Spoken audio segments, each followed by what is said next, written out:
राव जगताप यांनी काल वक्तव्य केलेलं होतं हिंदू तू काल नव्हता का माझ्यावर? नाही, तुम्ही आज नोटीस पाठवली ना. मी काल सांगितलं होतं ना की हे पक्षाच्या विचारधारेला धरून नाहीये, त्याबद्दल आम्हाला त्यांना नोटीस काढावी लागेल असं मी सांगितलेलं होतं. तशा पद्धतीनं नोटीस काढलेली.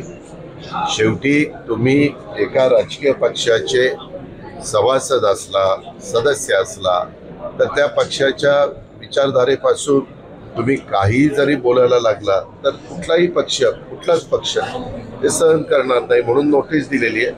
काही प्रोसिजर असतील. नोटीस दिल्यानंतर त्याला काय उत्तर येतं ते उत्तर आल्यानंतर आम्ही निर्णय घेऊ. रोहित पवार काल त्यांनी पत्रकार परिषद बाकीच्यांना मला काही बोलायचं नाही. मी तुला नेहमी सांगतो, तू लोक मला इतके वर्ष ओळखतो, मी इथं जे VSIच्या मीटिंगला झालं ते व्यवस्थित सांगितलेलं.